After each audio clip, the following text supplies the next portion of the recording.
يقريتا ክንገብረሎም ዝግብኡ ዓይነት ሰባት ከመይ ዝበሉ እዮም? ኣብ መጽሓፍ ቅዱስ 70 ግዜ 7 ይቕረ ግበሩ ተባሂሉ እዩ። 70 ግዜ 7 ብጣዕሚ ከቢድን ብጣዕሚ ንምሽካም እውን ዝከብድ እዩ። ከተባዝሕዎ ከለኹም እውን ብዙሕ ቁፅሪ እዩ። ንኣብነት ሓንቲ ጓል ኣንስተይቲ በዓል ገዝኣ ምስ ካልእቲ ጓል እናተራኸበ ወይ ድማ ኣብ ልዕሊ ኣና ኸደ 70 ግዜ 7 ይቕረ ክትገብረሉ ይግባእ ድዩ? ወይ ድማ እናፈራርሓ ክኸውን ይኽእል ብዙሕ ነገራት ድማ ሂወታ ኣብ ጸልማት እናንበራ 70 ግዜ 7 ይቕረ ክትገብረሉ ግዴታ ድዩ? ብዙሓት ደቂ ኣንስትዮ ካፍቲ ዘለውኦ ወፅዓ ካፍቲ ኣብ ልዕሊአን ዝበፅሕ ነገራት ክፈላለያ ወይ ድማ ዝሓሸ ሂወት ንኽነብራ ክንገራ ከለዋ ኣይ ይቕረ ምግባር ክርስትያናዊ ግዴታ እዩ፣ መጽሓፍ ቅዱሳዊ እዩ። እንደውም ክንዲዚ ግዜ እኮ ኢና ይቕረ ግበሩ ተባሂልና ኢሎም መራሒ ሃይማኖተይ ወይ ድማ ኣባት ንስሐ እዮም እዕሪቆምኒ ኣተዓሪቆምኒ እናበላ ዝዘረባ ብዙሓት ደቂ ኣንስትዮ ኣለዋ። ናያተን ናይ መጨረሻ ሂወተን ክንሪኦ ከለና ከዓ ማዳ ወይ ሞት ወይ ድማ ምስቅልቅል ዝበለ ሂወት እዩ። ስለዚ ይቕሬታ ብሓቂ ንመን እዩ? ንመን ኢኻ 70 ግዜ 7 ይቕረ በሉ ዝተባሃለ ዝብል ለማዓንቲ መልሲ ክንህበሉ ኢና። ሻሎም ሰላም ንዓኹም ይኹን። እንኳዕ ናብ ዲኖና ሚድያ ብሰላም መጻእኹም። ቻናለይ ሓድሽ ስለ ዝኾነ ሰብስክራይብ ግበሩ፣ ፕሮግራም ተተመቺኩም ድማ ላይክ ግበሩ፣ ከምኡ ድማ እንተፈቲኹምዎ ንኻሊእ ድማ ከምህር ኢልኩም ተሓሲብኩም ድማ ሼር ብምግባር ተሓባበሩና ኢኹም። ለማዓንቲ ንመን ኢና ይቕረ ክንገብር ዘለና? ክንደይ ግዜ ከመይ እዩ ዝብል ነገር ብሰፊሑ ክነዋግዕ ኢና። ንኣብነት ብናቲ ኣረኣያ ይቕረ ምግባር ማለት ካብ ሰብ ናብ ሰብ ይፈላለ እዩ፣ ምስቲ ተበዳለ ኣካል እውን ዝውዳእ ጉዳይ እዩ። ብሓፈሻ ነቶም ኣብ ሂወትና ዝብድሉና ዝጎድኡና ሰባት ይቕረ ክንገብረሎም ካብ ዝመኽሩ ወይ ድማ ካብ ዝኣምኑ ሰባት ሓንቲ እየ። እዚ ክንብል ከለና ግን ነቶም ዝበደሉና ሰባት ይቕረ ክንገብር ከለና ብመንፅር ናይ ባዕልና ስነ ኣእምሮውን ስነ ልቦናውን ከምኡ እውን ስምዒታውን ዝሓሸ ሂወት ክንነብር ጥዕናና ንምሕላው ስምዒትና ንምሕላው እምበር ብመንፅር ናይቲ ዝብድለና ኣካል ጥቕሚ ይኮነን። ኣብ ዝሓለፈ ሰሙን እውን ኣብ ኮሜንት ሴክሽን ሊንክ ከቕምጠልኩም እየ ብሰፊሑ ስለ ይቕሬታና ዕርቂ ኣዋጊዐኩም ነይረ እየ። ብፍላይ ድማ ለማዓንቲ ከውግዖ ዝደለኹ ግን ብዛዕባ ይቕሬታ ብቻ እዩ ማለት እዩ። ስለዚ ይቕሬታ ብመንፅር እቲ ዝብድለካ ሰብ ጥቕሚ ዘይኮነስ ብመንፅር ናይ ባዕልና ጥቕሚ ኢና እነካይዶ ማለት እዩ። ምክንያቱ ይቕረ እንድሕር ደኣ ዘይልና ብዙሕ ነገራት ኣብ ኣእምሮና ይኹን ኣብ ኣካላትና ኣብ ስምዒትና ከምኡ ድማ ኣብ ጥዕናና ብዙሕ ዝኾኑ ሳይድ ኢፌክትታት ከም ዘለዉ ነጊረኩም ነይረ እየ። ስለዚ ይቕረ ክንገብር ከለና ንባዕልና ንሓሰብና ክኸውን ይግባእ ማለት እዩ። ኣብ ማሕበረሰብና ደቂ ተንስትዮ ይኹኑ ደቂ ተባዕትዮ ስለ ይቕሬታ ዘለዎም ኣረዳድኣ ብጣዕሚ ዝተዛብዐን ትኽክል ዘይኮነ ነገርን እዩ። ንኣብነት ብማሕበረሰብና ሓደ ዝንገር ነገር ኣለና። ሰይጣን መን እዩ ተባሂሉ ዝኾነ ሰብ ሓቲቱሲ ሓደ ቀሺ ዝመለሱሎም መልሲ ሰይጣን ምን ምዃኑ ክትፈልጥ ተደሊኸይ እዛ ምልክት እዚ ኣፍለጢ ኢሉ ዝኾነ ግዜ ንነገርኑ ነይሮምና ሓደ ሰብ ሸይጣን ሃመይ ዝበለ እዩ ኢሉ ምስ ሓተተ እቶም ቀሺ ከምዚ ክብሉ መሊሰምሉ ነይሮም ኢሎም ዝነገሩና ሓደ ታሪክ ኣሎ። እንታይ እዮም ዝብልዎም? እቲ ሰብ ከይዱ ሸይጣን ምን እዩ? ሸይጣን እንታይ እዩ? ከመይ ዝበለ እዩ ኢሉ ነቶም ኣቦ ምስ ሓተቶም እቶም ኣቦ ድማ ዝወደይ ዝኾነ ሰብ ተባኢሱ ንዓት ዓረቕ ተባሂሉ ኣይዕረቕን ይቕረ ኣይገብርን ክብል ከሎ ንሱ እዩ እቲ ሰይጣን ኢሎም ነጊሮምዎ ኢሎም ዝነገሩና ሰብ ነይሮምና። ስለዚ ሰይጣን ማለትስ ኣይዕረቕን ዝብል ሰብ ማለት ድዩ ኢለ ብቆልዓይ ዝሓተትክዋ ንዓይ እውን ካልእ ሰብ እውን ከማኸ ሓቲቱ ዝተባሃቦ መልሲ እዚ እዩ ነይሩ ኢሎም ዝመለሱለይ መልሲ ነይሩና። ካብዚ ነገር እዚ ዝተልዓለ ብዙሓት ሰባት ሸይጣን ከይበሃሉ እውን ዘይከውን ዕርቂ ዝፍጽሙ ብዙሓት ሰባት ኣለውና እዮም ማለት እዩ። ንኣብነት ዕርቅና ይቕሬታ ኣፈላላይ ከም ዘለዎም ሕጂ እውን ኣብ ዝሓለፈ ስለ ዝነገርኩኹም ኣይደግሞን እየ፣ ደጊምኩም ከድኩም ምስማዕ ትኽእሉ ኢኹም። ስለዚ ሰባት ብዝኸፍአ ክብድሉና ከለዉ ክጎድኡና ከለዉ ኣብ ልዕሊና ድማ ዘይግባእ ነገር ክገብሩ ከለዉ ይቕሬታ ክንገብረሎም ንኽእል ኢና። ተዓሪቕና ግን ሂወቶም ምስኦም ናይ ምቕጻል ግዴታ ከም ዘይብልና ግን ብዝግባእ ክንርዳእን ክንፈልጥን ኣለና። ካብዚ ዝተልዓለ ንመን እየ ይቕረ ክገብረሉ ዝግባእ ወይ ድማ ምስ መን እየ ክዕረቕ ዘለኒ ዝብል ሕቶ ክስማዓኩም ከሎ ወይ ድማ ክለዓለልኩም ከሎ ኣብ ማይ እንድኹም ይቕረ ክትገብሩሉ ዝግባእ ንዝብድለኩም ኩሉ እዩ። ክትዕረቕዎ ዝግብአኩም ሰብ ግን እቲ ነገሩ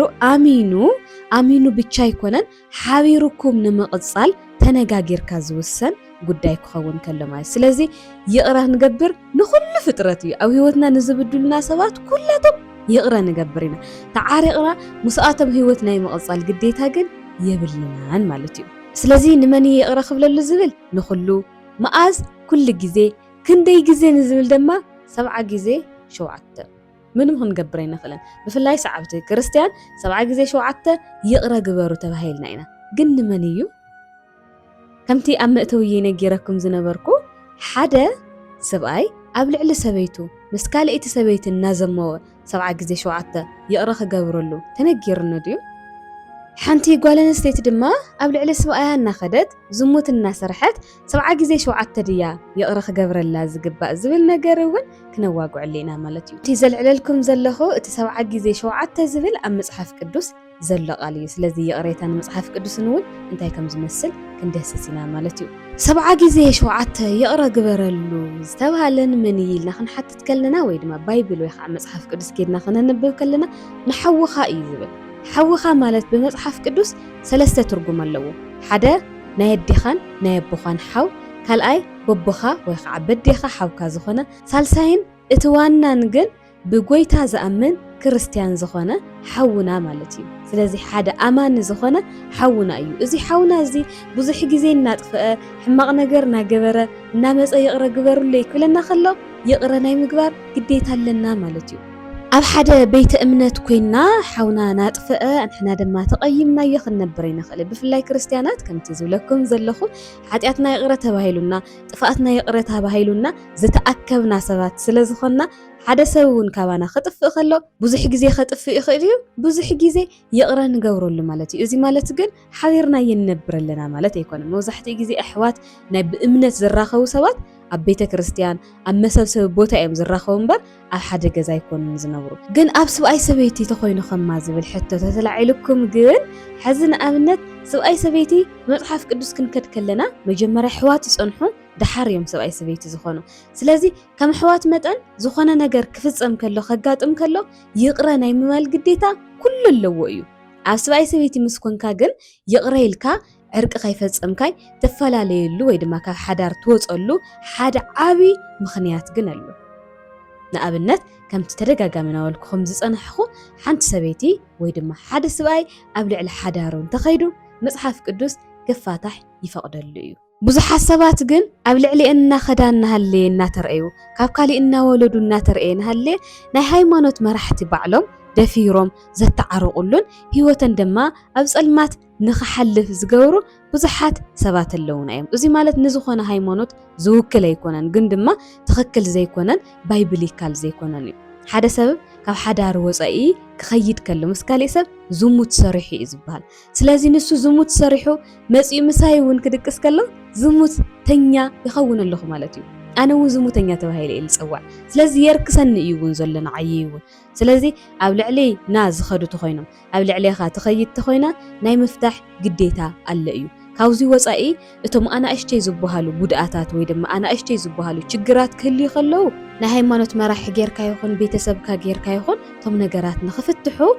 ክትቅጽለሉ ወይ ድማ ክትነጋገረሉ ትኽእል ኢኻ ካብኡ ብዝዘለለ ግን ሓደ ሰብ ብጣዕሚ ከቢድ ዝኾነ ነገር ኣብ ልዕሊአን እናገበረ ብፍላይ ድማ ደቂ ኣንስትዮ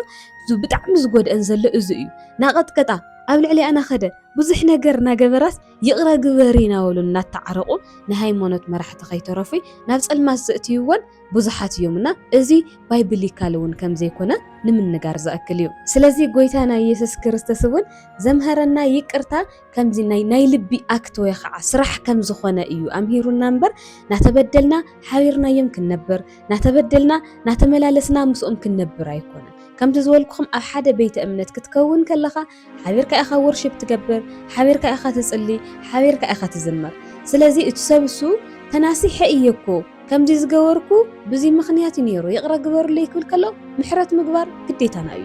ካብዚ ብል ዘለለ ግን ናበደልና ሓቢርናዮ ክንነብር ግን ኣይተናገረና ነዚ ነገር እዚ መበርትዕ ክኾነኩም ንባዕሉ ሓውና ቅዱስ ጳውሎስ ንባዕሉ ታይዲ ዝበለ እንተ ተኻኢልኩምስ ምስ ሰብ ኩሉ ብሰላም ንበሩ ግን እንተ ተኻኢልኩም ወይ ድማ እንተ ኽኢልኩም ይዝብል ዳት ሚንስ ዘይከኣለሉ ኣጋጣምታት ኣሎ ማለት እዩ ምስ ኩሉ ሰብ ብሰላም ክትነብር ኣይትኽእል ዝኾነ ችግራት ኣለ ኣብ ዓለም ክሳብ ዘለና ብዙሕ ነገር ኣሎ እዩና ስለዚ ሕማቕ ነገራት ናሃለው ናተበደልና ንኣብነት ዝኾነ ሰብ ብኸረና ኣፈራርሕ ምስ 7 ግዜ 7 የቕረና ገበር ኩሉ ምስኡ ክነብር ማለት እዩ ብዕርክነት ምስኡ ክነብር ማለት እዩ ብጎረቤትነት ኣይኾነን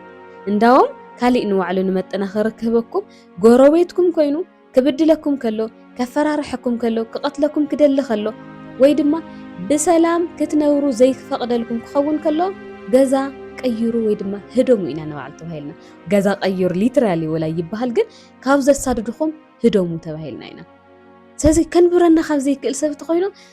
ካብኡ ርሒቕካ ብሰላም ትነብረሉ ኣጋጣሚ ኢኻ ተናዲ ዘለካ እምበር የቕረ ግበር ኢልኒ እዩ እሞ ናበልካ ዘይኮን ነገር ምግባር ኣድላየ ኣይኮነን ካብኡ ድማ ከይትርስዕዋ የቕሬታን ዕርቃን ሓደ ዓይነት ኣይኮነን ዝኾነ ሰብ ክብድለና ከሎ ኣነ የቕረ ገይረሉ ሕነ ከይፈደኸ ክነብር ከለኹ ትክክለኛ ፅሩይ ዝኾነ የቕሬታ እዩ ዝበሃል ምትዕራቕ ግን እቲ ርክብ ንምሕዳስ ክትከድ ከለኻ እዩ ማለት እዩ ስለዚ ኣብ መፅሓፍ ቅዱስ 7 ግዜ 7 የቕረ ገበሩ ዝበለ ንሕዋት እዩ ሰብኣይ ሰበይቲ ኣብ ዝኾነ ሰዓት ኣሕዋት ኣይኮነን እዚ ማለት ብዝሙት ጠንቂ ክኸውን ከሎ ናይ ምፍታሕ ግዴታ ብቻ ዘይኮነስ ነፃነትን መሰልን እውን ኣለና እዩ ጎረባብትና እውን ኣሕዋትና ኣይኮኑን ከም ሰብ መጠን ኩሉ ሓውና ክኸውን ይኽእል እዩ ግን ድማ ኣብቲ ባይብል ዝብሎ ዘሎ ግን ብእምነት ንራኸቦ ክርስቲያን ዝኾነ ሰብ ማለት እዩ ስለዚ ኣብ ሓምቲ ዝበልኩሞ ሓደ ቤተ እምነት ገለታት ስለትጋነ ኣብ ውሽጥኻ ብዙሕ ሕማቕ ነገር ሒዝካ እውን ኣምልኮ ክገብር ስለዘይኽእል የቕሬታ ተሓቲትኩም ይቕረ ገበሩ ኢሉና እዩ ማለት እዩ ስለዚ ጎረባብትና ገለገለ ከቸግሩና ከለው ግን ገለገሊኦም ተኽኢልና ብሕጊ بسلام ننورو لنجر ننادي بحق زي كأل تخوين دما كاباتهم رحقنا بسلام منبار بتشاي زدلينا سلازي أب بيت أمنتاتنا كم دما أب جزانا زلو حونان كتفق خلو مجمريا نبينو مخرو كم زي تكبر كم زي صبغي هونان بخمزي ملكو اعتقد أن الله خايلنا نناجرو نسحا أتيو اتزجبرو نجر آمينو يقريتا حاتيتو مسانا خقصل تدليو ገንዘብና ጌርና እዩ ማለት እዩ ካብኡ ብል ዘለለ ኣይዕረቕን ወይ ድማ ትኽክል ኣይኮነን ክብለና ከሎ ክልተ ሰብ ሒዝና ንኸዶ ነቶም ክልተ ሰባት እውን ኣይሰምዕ እንተይሉ ናብ ቤተ ክርስቲያን which is ናብ ኣመንቲ ናብ ዘለውዎ መራሕቲ ሃይማኖት ናብ ዘለውዎ ቦታ ኸድና ከምዚ ገይሩ ኣይዕረቕን ይብለሎ ኢልና ንናገር ሓዚ እውን ኣይዕረቕን ዝብል ተኾይኑ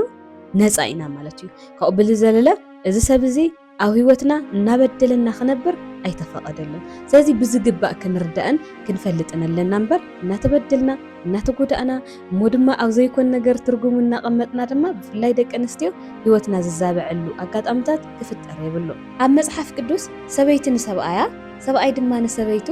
ኣይፍትሕያ ዝብል ቃል ኣሎ እዚ ማለት እናተጨቆንኩ ክነብር ማለት እዩ ኣይኮነን እንታይማ ኣብ ልዕለይ ዝሙት ተሰሪሑ فتحيو كم استبهالكم بر زموت ناسرحنا مزا 7 ግዜ 7 يقرا جيركي حبيركي ينور زبلنا أكل يلا زبلني مصحف قدس ون يلا نايتي كريستياناوي ناي يقريتا ترجم ون بزقبا كنفلت كنكئل لنا نحنا بدل سبات ناي مشكام قديتا يبلنا بدل كل سبات زتشكمه حدا كريستوس بيشايو كاوزي بالزلالجن سباتنا بدلونا ننبعنا علينا ناخذ بزح نجرنا جبرو على تخشانا تايزبال اما اجرنا تشكيمنا ناي منبر قديتا حزون يبلنا كم زي عين الزتبابع التحساسبات تهليو ويدما امنتات تهليون باقو خنقتون بعلنا دما نصخنا وصن علنا مالتيو كم بعل امرو كحتكم حسيبكم وديهم كم ناي فطاري بهرا انصار سبأي مشت نفرارحني قبل علينا خدا كاب كالوتنا ولدس يقرا جيركي حبيركي نورخ ولا نخلو 7 ግዜ 7 يقرا جبر له ولا نخلو which is زي خون نجاريو بدنبي ناتبدلكي 7 ግዜ 7 يقرا جبر زاغوالي حبيركي ونبر زبل ابو